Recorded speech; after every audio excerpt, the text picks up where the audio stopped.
My name is Demetrio Thomas. I'm 60 years old, and 2 days ago on Christmas Eve, my son threw me out of my own house like garbage. But let me start from the beginning, because this story isn't just about betrayal. It's about what happens when you lose everything and discover what truly matters. For 35 years, I built something I was proud of. Thomas Garden Supply, 5 locations across Denver, Colorado. I started with nothing but dirt under my fingernails and a dream. One small shop in 1989 selling seeds and soil to weekend gardeners. By 2024, I had a chain worth $50 million on paper. Stores, properties, investments, a lifetime of work summed up in cold numbers. But numbers don't tell you about the early mornings, the calloused hands, the joy of watching something grow from a tiny seed into something beautiful. Numbers don't tell you about Kathleen. Kathleen Thomas, my wife of 32 years. The woman who stood beside me when I had nothing, who believed in me when the first store was failing, who held my hand through every victory and every setback. She had this way of looking at plants like they were old friends. Every living thing just wants to be understood, she'd say, kneeling in our garden, her hands in the soil.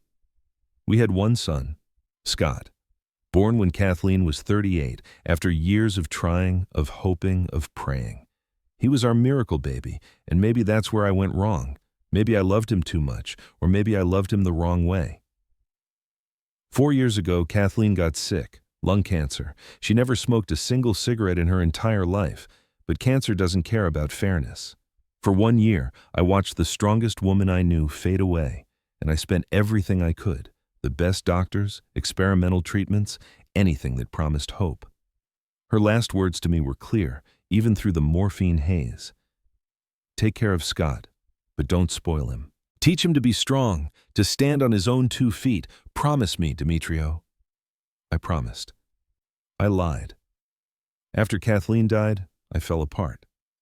The businesses kept running. I had good managers, but I was a ghost, just moving through the days. Scott was 26 then. He moved back home to take care of me, he said. So you won't be alone, Dad.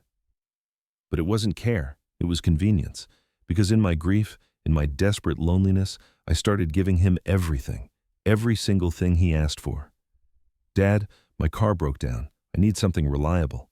I gave him $300,000 for a BM. Dad, I want to start a business, a luxury car dealership. I just need capital to get started. I invested $1 million. The dealership failed in 8 months. Scott said it was bad timing, bad market conditions. He never paid me back. Dad, Tiffany and I want to get married. We need a house in a good neighborhood. I bought them a $2 million house in Cherry Creek, one of Denver's wealthiest suburbs, $2.5 million in 4 years. And I never said no, not once, because Scott was all I had left of Kathleen, and I was terrified that if I set boundaries, if I stopped being useful, he would leave, and I would be completely, utterly alone. 6 months ago, Scott came to me with a different kind of request. We were sitting in the living room of my house, the house where Kathleen and I raised Scott, where we celebrated birthdays and Christmases, where every corner held a memory. Scott had that look on his face, the one he'd perfected over the years, earnest, concerned, the dutiful son. Dad, Tiffany's pregnant. My heart lifted for the first time in months. Scott, that's wonderful. Congratulations. Yeah, it's great, but Dad, we need to talk about practical things. The house you bought us, it's not enough. It's only 3 bedrooms, and with the baby coming, we need space for a nursery, a playroom, storage. And frankly, he paused, looking around. This house is too big for just you. I felt something cold settle in my stomach. This is my house, Scott. It's where I lived with your mother. I know, Dad, I know. But think about it logically. You're alone in a 6-bedroom house. You use, what, 2 rooms? Your bedroom and the kitchen? Meanwhile, Tiffany and I are cramped and we're about to have a baby. Your grandson, Dad. Wouldn't it be better if we all lived together, as a family? The word family did something to me. I wanted that so badly, to not be alone, to have people around me, life in the house again, laughter instead of silence. What about your house? I asked. We'll rent it out. It'll be an investment property, generate income, but we'll live here with you. There's plenty of space. Tiffany can help take care of you, and when little Sammy is born, you'll get to see your grandson every single day. Isn't that what you want? It was what I wanted. God help me, it was. Let me think about it, I said. Scott didn't wait for my answer. 2 weeks later, he and Tiffany showed up with a moving truck. Just temporarily, they said, while we get organized. Temporary became permanent. They took over the second floor, the master bedroom, the room where Kathleen and I slept for 28 years, where she died. They claimed it immediately. We need the space, Dad, for us and the baby. They redecorated the entire house. Kathleen's soft blues and creams were replaced with stark grays and blacks. The floral curtains she'd sewn by hand were thrown out. The furniture we'd chosen together at estate sales, each piece with a story, gone, sold, replaced with modern pieces that looked expensive and felt cold. Dad, the style is just so outdated, Tiffany said, wrinkling her nose. It needs to be modernized. They were erasing Kathleen. Every change removed another piece of her from the house, from our life together. Could you at least leave her room as it was? I asked one evening. The sewing room upstairs, with her fabric and her patterns? Scott looked at Tiffany, and something passed between them. Dad, we're turning that into the nursery. It has the best light. But Mom's not here anymore, Scott said, his voice hardening. It's just a room, and we need it more than you need a shrine. They moved me to the maid's room, a small bedroom off the kitchen, where our housekeeper used to stay back when we could afford one. 10 by 12 feet, one window looking out at the fence. I accepted it because I was afraid of being alone. 3 months later, Sammy was born, my grandson. He was beautiful, dark hair like Scott, Kathleen's eyes. I thought he would bring joy back into my life. Instead, Scott and Tiffany used him as leverage. You can't hold Sammy unless you help with expenses, Dad. Sammy needs special formula, the expensive kind. Can you cover it? Sammy needs designer clothes, organic diapers, the best of everything. After all, he's your only grandson. I paid for everything because I wanted to be near him, but they wouldn't let me hold him. You're too old, Dad. Your hands shake. What if you drop him? My hands didn't shake. But after they said it enough times, I started to wonder if maybe they did. 3 months before Christmas, Scott came to my little room with a stack of papers, 50 pages, maybe more. Dad, I need you to sign these. I was lying on my narrow bed reading. I sat up. What are they? Just financial organization stuff to protect you. He set them on my nightstand. You're getting older, and we need to make sure that if something happens to you, God forbid, everything is in order. Protect me from what? From yourself, Dad. He said it gently, like he was talking to a child. You're 60. You forget things sometimes. Last week you couldn't remember where you put your car keys. Yesterday you asked me what day it was. I was joking about the day. Dad, I'm worried about you. We all are. Your mind isn't what it used to be. These documents just formalize things, make sure the businesses and properties are managed properly if you become incapable. The word hung in the air. Incapable. My mind is fine, I said. Of course it is, but just to be safe, sign these. It's standard estate planning. My lawyer friend drew them up for free. Something in my gut twisted. It was Kathleen's voice, as clear as if she were standing beside me. Don't do it. Don't sign. I want my own lawyer to review them first, I said. Scott's expression changed. Just for a second, I saw anger flash across his face. Then the mask came back. Dad, you don't need to spend money on a lawyer. I'm your son. I'm trying to protect you. I still want someone else to look at them. He stood up, gathering the papers. You don't trust me? Your own son? After everything I've done for you? What have you done for me, Scott? The question came out before I could stop it, and for a moment, we just stared at each other. I take care of you, he said finally. I live here. I make sure you eat. I manage things for you. I take care of myself, and you live here because I gave you this house. Gave me? Dad, we're family. This house belongs to all of us. He left, and from that day forward, everything changed. Scott became cold, distant. Tiffany stopped speaking to me at all, and Sammy, they wouldn't let me near him. Until you sign the documents, you don't get to see your grandson. Your choice, Dad. It was emotional blackmail, pure and simple. And it worked because every day without seeing Sammy broke me a little more. 2 months passed. I kept refusing to sign. I kept asking for my lawyer to review the documents, and Scott kept insisting I didn't need one, that I was being paranoid, that I was hurting the family with my mistrust. Looking back now, I realize what I didn't see then. I had already signed. Different papers, 2 months earlier. Papers Scott told me were just account organization forms. Papers I signed without reading because I trusted my son. Those papers transferred everything. The house, the businesses, the bank accounts, everything. And I had no idea. Christmas Eve morning, I woke up early. I wanted to do something special, something Kathleen used to do. I wanted to make breakfast, tamales, hot chocolate, homemade pastries, our family tradition. Maybe, I thought, Christmas would soften their hearts. Maybe the spirit of the season would bring us back together. I went downstairs at 6 a.m. The kitchen was dark and cold. I started pulling out ingredients, humming Silent Night under my breath. For the first time in months, I felt something like hope. At 7:30, Tiffany walked in. She stared at me like I was an intruder in my own kitchen. "What are you doing?" "Making breakfast for everyone. It's Christmas Eve." I thought, "No." She cut me off. "Not today. My parents are coming over. My brothers, my whole family, and you're not going to be here." The words didn't make sense.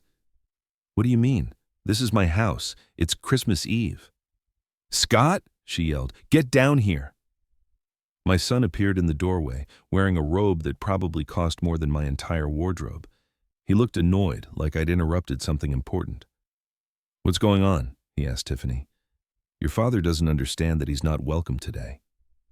Scott turned to me. His face was empty of emotion. "Dad, Tiffany's family is coming over. We want privacy. You need to leave." The kitchen started spinning. "Leave? Leave and go where? I don't know. A hotel? A friend's house? I don't care. Just go." "Scott, please. You're my son. It's Christmas. And you're a burden. A bitter old man who won't let go of control, who won't let us live our lives. So go, for today. And maybe if you cooperate, if you finally sign those papers, you can come back." "I'm not signing anything without a lawyer." "Then don't come back." His voice was flat. "Leave and don't come back until you're ready to be reasonable." "You can't kick me out of my own house." Scott pulled out his phone. He showed me something on the screen and my world tilted sideways. "See this? It's the deed to this house, in my name, transferred 2 months ago, legal, notarized, done." "That's impossible. I never remember those papers you signed, the ones I said were just to organize the bank accounts?" He smiled, and it was the cruelest thing I'd ever seen. They were transfer documents, for the house, for the businesses, for everything. And you signed them, Dad, your signature right there on every page. I couldn't breathe. "That's fraud." "Prove it. You signed voluntarily. You were of sound mind, or were you? Maybe you were confused, forgetful, not yourself. That's what my lawyer will say if you try to fight this." "What lawyer?" You said. "The lawyer who notarized the documents works for me. It's all legal, Dad. You have nothing. You are nothing. So get out of my house before I call the police and have you removed for trespassing." Tiffany was smiling, actually smiling, enjoying my pain. "You have 30 minutes to pack whatever you can carry. After that, I'm locking the doors." I don't remember walking upstairs. I don't remember packing. It was like being underwater, everything muffled and slow and unreal. I packed one small suitcase, clothes, my wallet with $1,100, all the cash I had, photos of Kathleen, my wedding ring, that was it. When I came back downstairs, Scott was waiting by the door, arms crossed. "One more thing, Dad. I've already called all your old business partners, all your friends. I told them you've been having memory problems, confusion, paranoia, so don't bother trying to get help from them. They all think you're losing your mind." "How can you do this to me?" My voice broke. "I'm your father, and I'm your future." He opened the door. Cold December air rushed in. "Get used to it." The door slammed behind me. I stood on the front porch, the porch I'd built with my own hands 30 years ago, and looked back at my house, at Kathleen's house, at the windows glowing warm with Christmas lights I'd hung the week before, not knowing it would be the last time. It was Christmas Eve, 20 degrees, and I was homeless. I walked. I didn't know where I was going, but I walked. My small suitcase bumped against my leg. People passed me on the street, bundled in warm coats, carrying presents, heading to family gatherings. No one looked at me twice. By the time I reached Washington Park, it was almost dark. The temperature had dropped further. My hands were numb. I found a bench under a large oak tree and sat down. Around me, families walked by. A father carried his daughter on his shoulders, both of them laughing. A couple held hands, leaning into each other against the cold. In the distance, I could hear Christmas carols from someone's house. I had built a $50 million empire. I had employed hundreds of people. I'd created something real, something that mattered. And now I was sitting on a park bench with nothing but a suitcase and broken heart. For the first time since Kathleen died, I cried. Not quiet tears, deep, wrenching sobs that shook my whole body.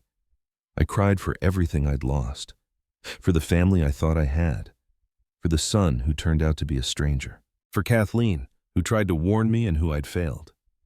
"Sir, are you okay?" I looked up. A young man stood in front of me, maybe 35, wearing a nice coat and carrying a briefcase. He had kind eyes. "I'm fine," I lied, wiping my face. "You're not fine. It's Christmas Eve. You're alone and you're crying on a park bench." He sat down next to me, not too close, respectful of my space. "My name's James Rodriguez. Do you have somewhere to stay tonight?" "No." "Family?" "Not anymore." James nodded slowly. "I work for a company that runs a program. It's called Second Chances. We help people who are going through hard times, people who want to work but need an opportunity. Are you interested?" I almost laughed. "What kind of work?" "Depends on your skills." "What did you used to do?" "I owned 5 garden supply stores for 35 years. Built them from nothing." I looked at him. "My son stole them from me. 2 hours ago, he threw me out of my house. Told me I have nothing." James didn't look shocked or pitiful. He just listened. "Do you know plants?" he asked. "Really know them? Not just selling them, but understanding how they grow, what they need." "I know plants better than I know people." "Then I might have something for you. But I need to be straight with you. It's not a handout. My employer is looking for a gardener, someone with real expertise. You'd have to interview against other candidates, 50 other people who want this job, and she doesn't give special treatment to anyone, no matter their circumstances. You'd have to earn it." "Who's your employer?" "Victoria Sterling. Sterling Industries. Maybe you've heard of her." I had. Everyone in Denver knew the Sterling name. Billionaire widow, one of the most powerful businesswomen in Colorado. Why would someone like that need a gardener? Because she has 10 acres of garden that matter to her more than most of her business deals. Her last gardener quit, and she's very particular about who works on her property. James stood up. "I can't promise you'll get the job. I can only promise you a fair chance. Is that something you want?" I thought about Kathleen, about what she would tell me to do. "Get up, Demetrio. Fight. You're not done yet." "Yes," I said. "I want a chance." "Good. Come on. There's a shelter not far from here. I'll take you there for tonight. The interview is day after tomorrow, December 26th. Be ready at 8 a.m. I'll pick you up." "Why are you helping me?" James smiled. "Because it's Christmas. And because I believe everyone deserves a second chance, even if they've lost everything." He drove me to the shelter in his car, gave me his business card, told me to get some rest. That night, lying on a cot in a room with 20 other men, listening to someone snoring and someone else crying in their sleep, I made a decision. I was going to fight. Not for revenge, not to get back what Scott had stolen, but to build something new, something real, something that couldn't be taken away. Because sometimes, when you lose everything, you finally learn what actually matters. And my new life was about to begin. December 26th. James picked me up from the shelter at 7:30. He'd brought coffee and a breakfast sandwich. "Eat," he said. "You'll need your energy. Mrs. Sterling interviews hard." The Sterling estate sat in the foothills west of Denver, surrounded by high stone walls. The house itself wasn't what I expected. No gaudy mansion, no ostentatious display of wealth. It was elegant but warm, a large craftsman-style home with wide porches and flower boxes in every window, even though it was winter. But the gardens. God, the gardens. Even in December, even dormant, I could see what they had been, what they could be again. 10 acres of carefully planned spaces, formal gardens near the house, wilder areas beyond, fruit trees, vegetable plots, a greenhouse with broken glass panels, and everywhere neglect, overgrown beds, dead plants not cleared away, weeds choking out the perennials. My fingers itched to fix it. 3 other candidates are interviewing today, James said as we walked to the main house. Mrs. Sterling will make her decision by this evening. Be honest with her. She values truth over everything else. A housekeeper let us in. Older woman, kind face, introduced herself as Mrs. Patricia Walsh. She led me through the house to the back terrace where a woman knelt in the dirt, planting something despite the cold. Victoria Sterling stood when she heard us approach. She was 58, according to the business articles I'd read years ago, but she looked younger. Brown hair streaked with natural gray that she made no attempt to hide. No makeup, or at least none I could see. Jeans and a simple white blouse, dirt under her fingernails. Her eyes were what struck me, green, intelligent, and carrying the same sadness I saw in the mirror every morning. "Mr. Thomas," she said, extending her hand. Her grip was firm. "Thank you for coming. James tells me you have significant experience with plants." 35 years, ma'am." "Don't call me ma'am. Victoria is fine." She gestured at the gardens. "Tell me what you see." I looked, really looked. "I see bones of something beautiful. Good design, but at least 6 months of neglect. Those roses need aggressive pruning. The perennial beds need dividing. Your greenhouse needs new glass and a complete cleaning. But underneath all that, I see someone who understood plants. Someone who planned these gardens with love." Victoria's expression softened. "My husband Robert designed them 20 years ago, before he got too sick to garden. I've tried to maintain them, but work keeps me away. And my last 3 gardeners didn't understand." Understand what? That a garden isn't just about making things look pretty. It's about creating life, nurturing it, helping it grow. She looked at me directly. "James said you lost your businesses, your home. Why?" The bluntness surprised me. "My son committed fraud, stole everything while I was too blind to see it. And now you need work." "I need purpose," I corrected. "Work is how I'll get it." She smiled, the first real smile I'd seen from her. "There are 3 other candidates interviewing today, all younger than you, all with degrees in horticulture or landscape design. Why should I hire you instead of them?" I thought about lying, about selling myself. But she'd said she valued truth. Because they learned about plants from books. I learned from the plants themselves. Because I've spent 35 years understanding that every plant is different, has different needs, different timing. Because I'm 60 years old and I know what it means to lose everything, which means I understand how precious it is to build something that lasts. I paused. And because when I look at your gardens, I don't see a job. I see a chance to heal something broken. Maybe if I can do that for the gardens, I can do it for myself. Victoria was quiet for a long moment. Then she held out her hand again. "You're hired. Can you start today?" James showed me to a small cottage at the back of the property. 1 bedroom, a kitchenette, a bathroom with a shower. Simple furniture, but clean, comfortable, a window overlooking part of the garden. "It's not much," James said. "It's perfect." And I meant it. For the first time in 3 days, I had a space that was mine, safe, quiet. I spent the morning surveying the gardens, making lists of what needed to be done. Victoria joined me around noon, and we walked together through the spaces, discussing plans. She knew more about plants than most people, could identify species, understood basic care. But she lit up when I explained the deeper why behind things. "Why do you prune roses so severely?" she asked. "Because roses are resilient. They can take aggressive cutting, and it forces them to put energy into new, healthy growth instead of maintaining weak old stems. Sometimes things need to be cut back hard to grow strong." She looked at me thoughtfully. "That's true for more than just roses, isn't it?" "Yes, ma'am, Victoria. Yes, it is." At 3 o'clock, I saw him.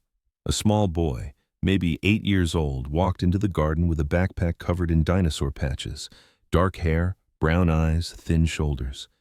He moved quietly, too quietly for a child, and sat on a bench under a large oak tree. He pulled out a book and started reading. That's my son. Matthew, Victoria said softly. He comes here every day after school. Does he like gardens? I think so, I'm not entirely sure. Her voice cracked slightly. Matthew is deaf. He was born that way. And no one here knows sign language. Not the staff, not his teachers outside of his special school, not even me, though I've been trying to learn for 5 years. My heart stopped. You don't know sign language? I'm learning.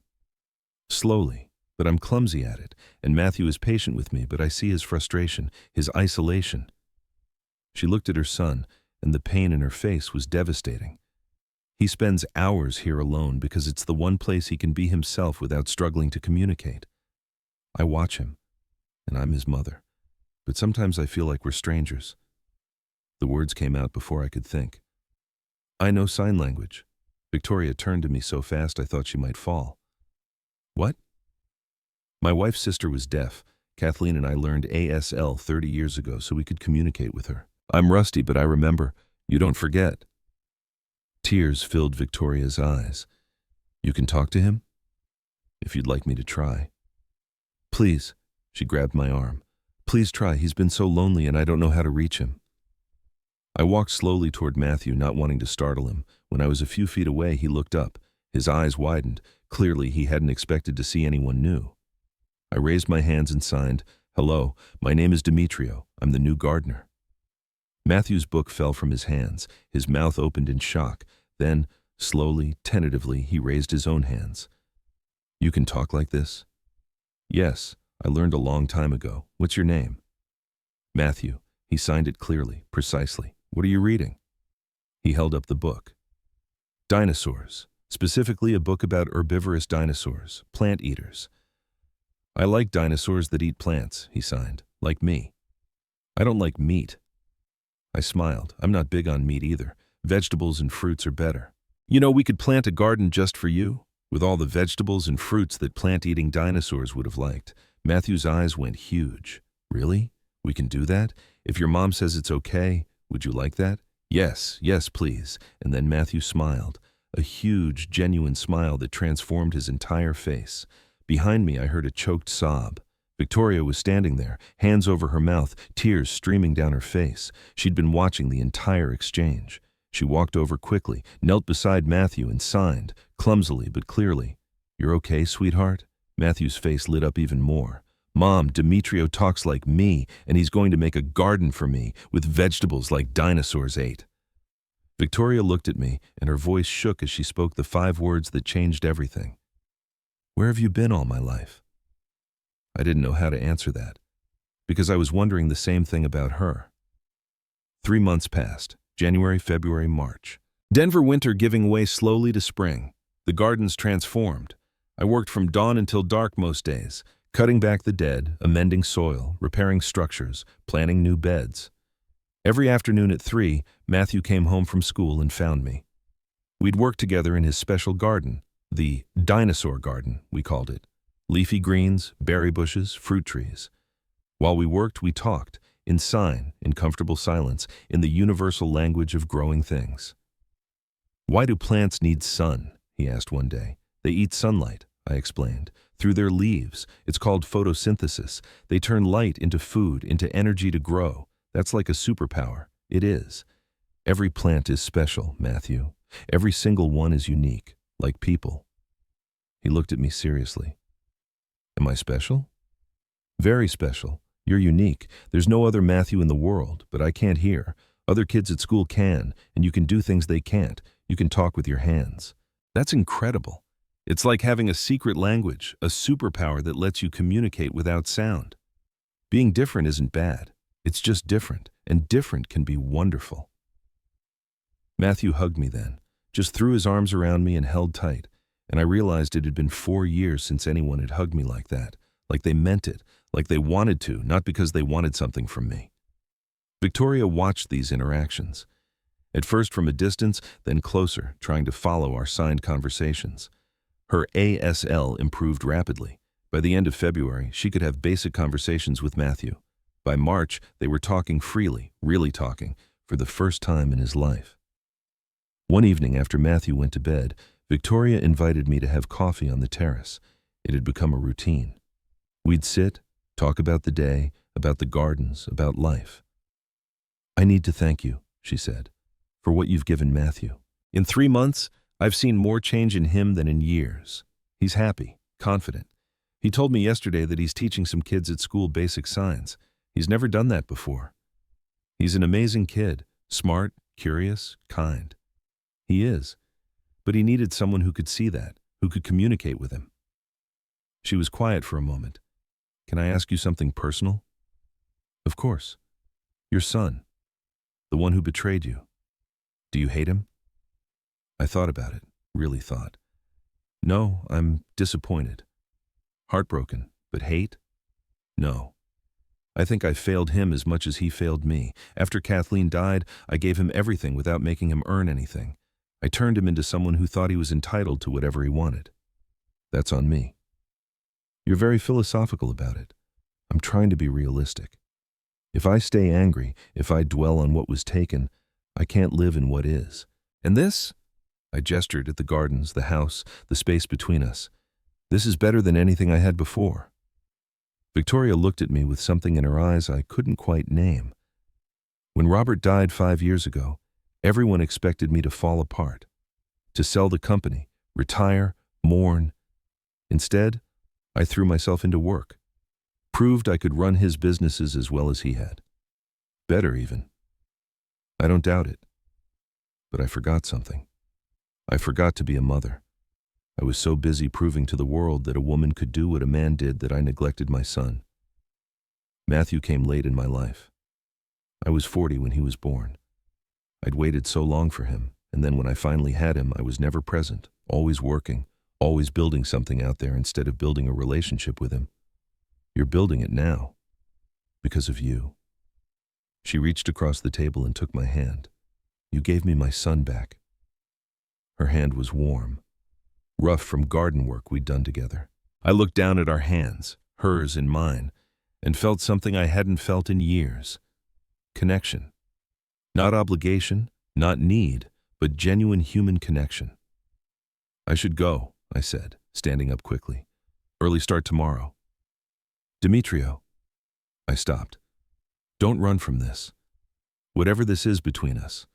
I know I'm your employer. I know the power dynamic is complicated, but I feel something, and I think you do too.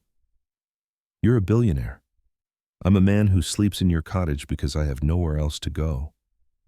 You're a man who understands plants and people, who brought life back to my gardens and my son, who makes me laugh and challenges my thinking.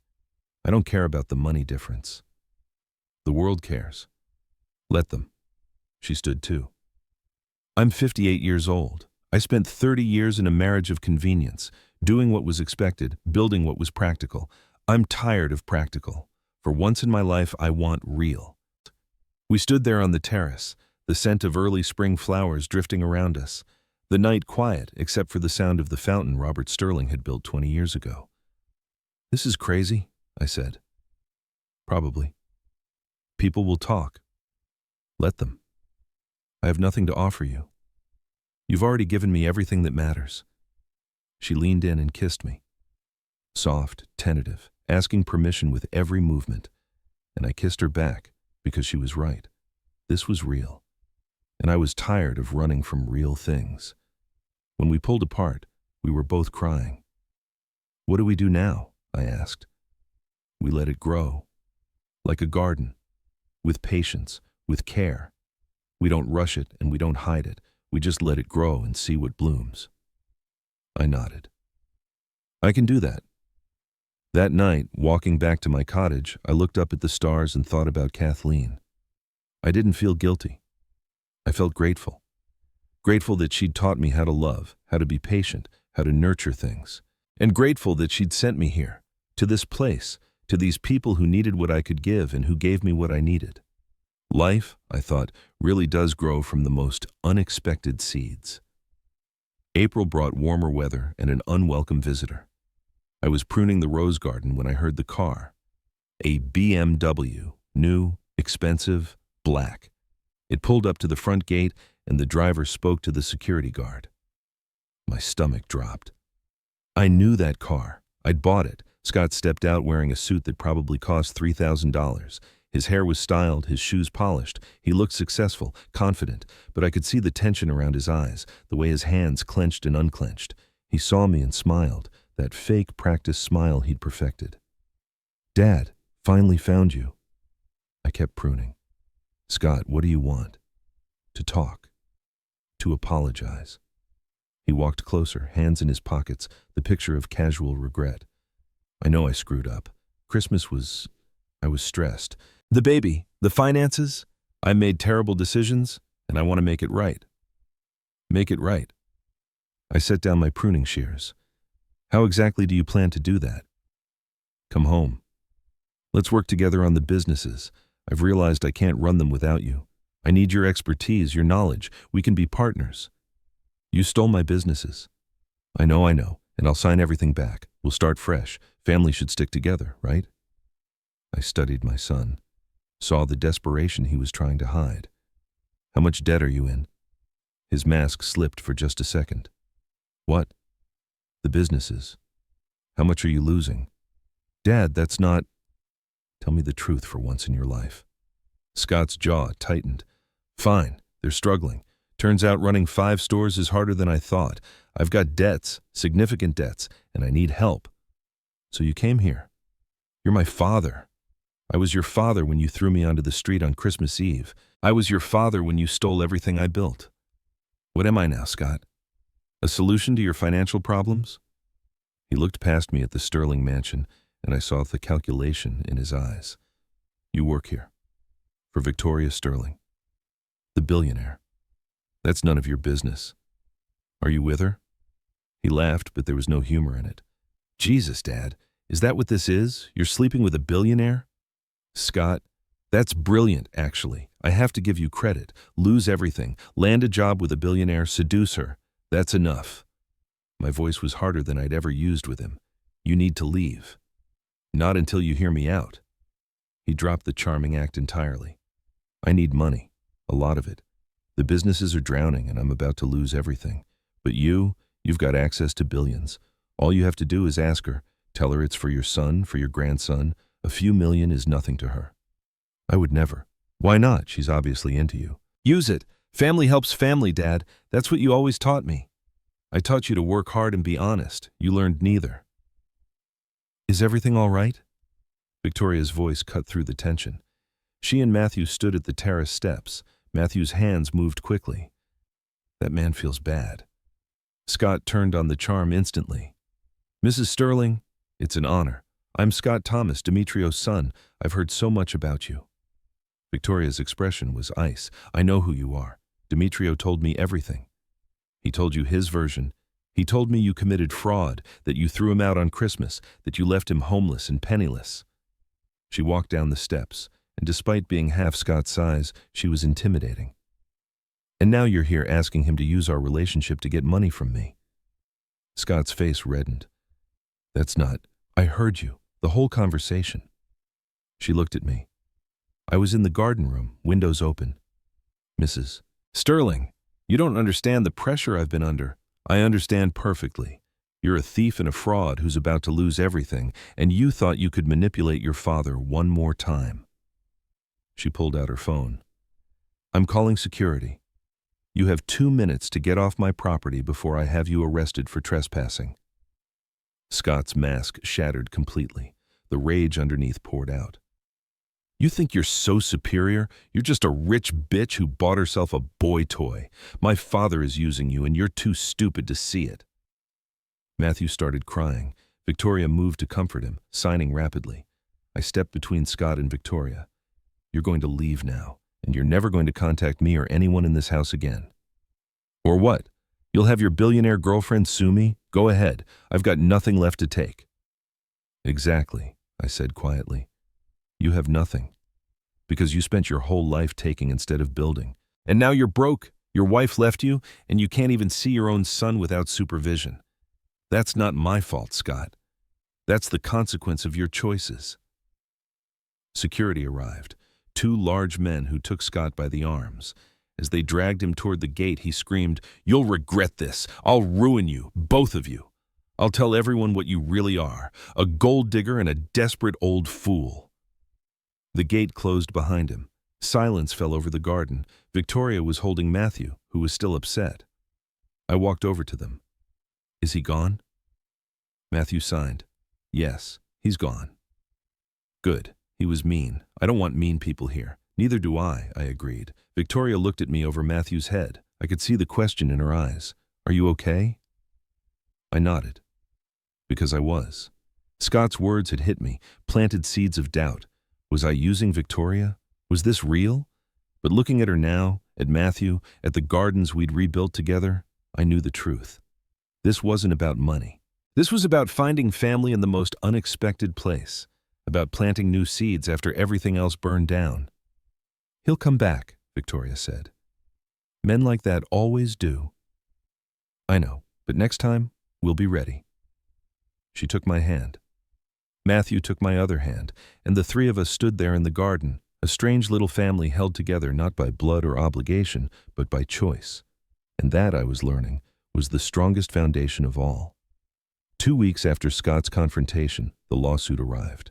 Victoria read it, her face darkening.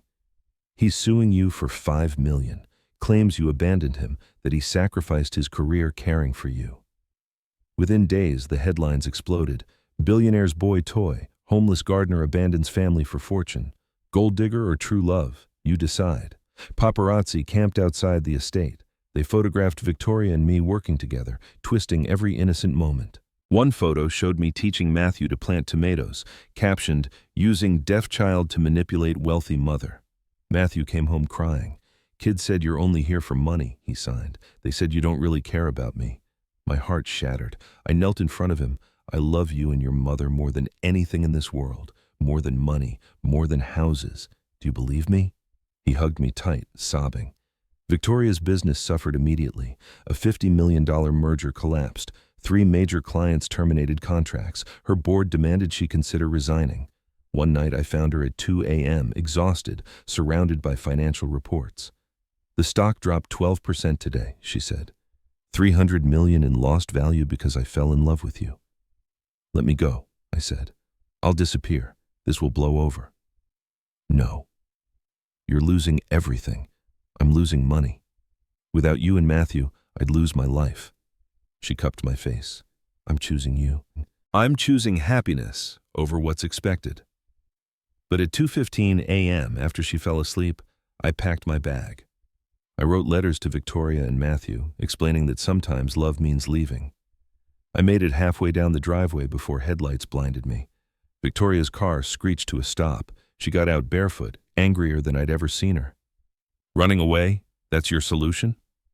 "I'm protecting you. By abandoning us? By proving everyone right?" Her voice cracked. "Do you know what Matthew will think? That he wasn't enough, that every adult leaves when things get hard, just like his biological father did." The words hit like physical blows. "Family fights together," she said, crying now. "Family stays together. If I have to choose between Sterling Industries and you, I choose you, every single time." I dropped my bag. "I'm scared." "Me too, but let's be scared together." She took my hands. "Tomorrow we attack." The next morning, Victoria called her lead attorney, Benjamin Hayes. "I want everything on Scott Thomas, every financial record, every lie." Hayes delivered in 10 days. The report was devastating. Scott had embezzled $3.2 million, taken fraudulent loans of $5 million using forged signatures, had offshore accounts, and filed false tax returns. "This is federal crime," Hayes said. "FBI jurisdiction." Victoria didn't hesitate. "File everything. Criminal charges. Full prosecution." "Victoria," I said, "he's still my son. He stopped being your son when he threw you onto the street on Christmas."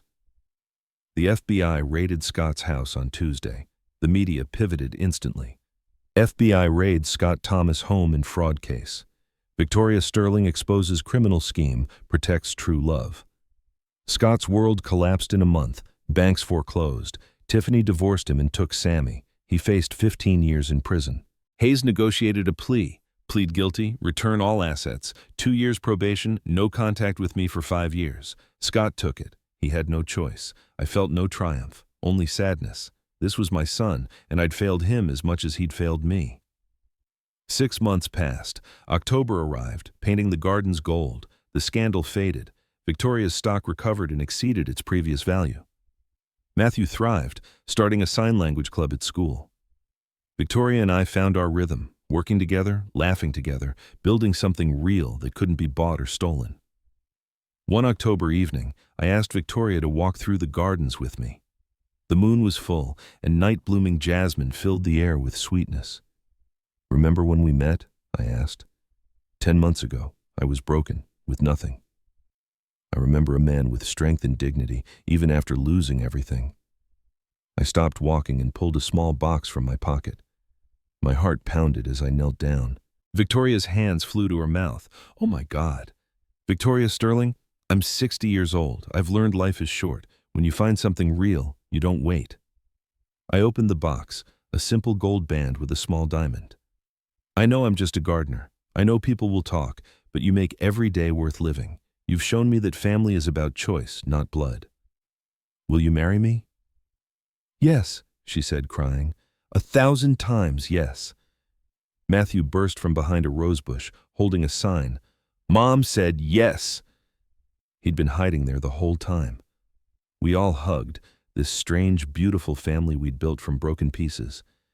Later, Victoria said, "I want us to sign a prenuptial agreement." "What?" "Not because I don't trust you, because I want to prove you're not marrying me for money.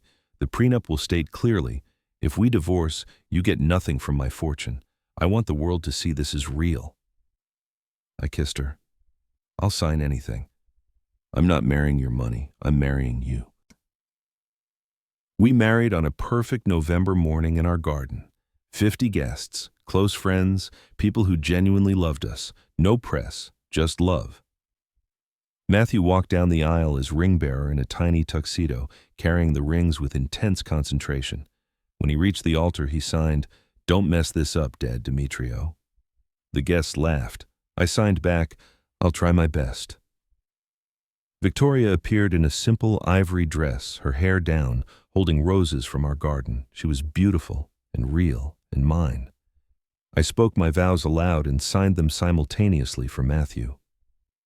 "Victoria, 10 months ago I was homeless and broken.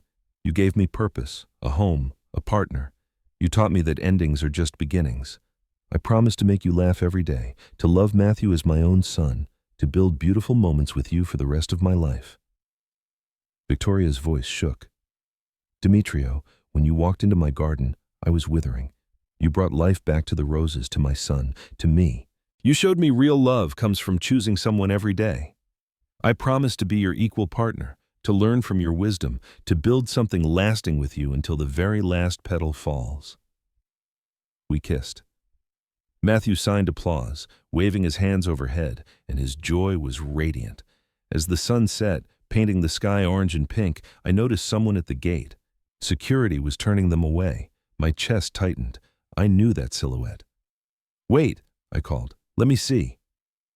Scott stood there, transformed, 30 pounds thinner, gaunt, wearing cheap clothes, but his eyes were clear, sober, ashamed. "I know I'm not invited," he said quickly. "I just wanted to give you something." He held out a small potted rose bush. "It's from Mom's garden. From the old house before the bank bulldozes everything. The rose Mom planted when I was 10. She called it Hope, remember?" My throat closed. I remembered. I've been caring for it for 7 months, learning how. I thought you should have it. As a reminder that Mom believed in second chances, even for people who don't deserve them. Victoria and Matthew appeared beside me. "Where are you living?" I asked. "Colorado Springs, studio apartment. I work at a garden center, minimum wage, stocking shelves, therapy twice a week, trying to figure out how I became the person who threw his father onto the street." "And Sammy?" Pain crossed his face. "Tiffany lets me see him 2 hours every Sunday, supervised. He barely remembers me. That's the worst part, losing everyone who mattered because I was too greedy to see what I had." I took the rosebush, feeling its weight. Kathleen's rose, Hope. "There's a man named James Rodriguez. He manages our garden supply on South Broadway. Monday morning, go see him. Tell him I sent you for an interview." Scott's eyes widened. Dad, this is not a gift. It's a chance. You'll interview like anyone else. If hired, minimum wage, no special treatment. Prove yourself for 2 years, then we'll talk. But Scott, if you lie or steal even once, I won't. Tears ran down his face. I swear, I'll work harder than anyone. I'll prove I can change. Don't prove it to me. Prove it to yourself and Sammy. That boy deserves a father worth looking up to. Scott nodded, unable to speak. Dad, I hope you're really happy. You deserve it. He walked to his beat-up Honda Civic, not the BMW I'd bought him, something he'd bought himself. Matthew signed. Will he be okay? I don't know, I signed, but we gave him a chance. What he does with it is up to him. We walked back to the reception. Victoria and I danced while Matthew danced with Mrs. Walsh, both laughing. Later that night, the three of us planted Kathleen's rose in the garden center, where we could see it from every window. We knelt in the dirt together, working the soil, setting the roots. It's perfect there, Victoria said. Matthew signed, Can we plant more roses? A whole garden of second chances? Yes, I said. As many as we want. That's what gardens are for. Growing beautiful things from small beginnings. Victoria kissed me. Matthew hugged us both. In that moment, surrounded by flowers we'd planted and love we'd chosen, I understood something profound. Sometimes you have to lose everything to discover what's truly valuable. I'd been homeless on Christmas Eve with nothing but a suitcase and broken heart, and I'd found everything that mattered. Not money, not possessions, not even justice, but family, purpose, love that grows deeper every day. Gardens taught me that. You plant seeds in dark soil. You water them with tears and hope. You wait patiently. And if you're lucky, something beautiful breaks through and reaches for the sun. That's what we were. Victoria, Matthew, and me. Even Scott, struggling in Colorado Springs. We were all gardens of second chances, and we were blooming.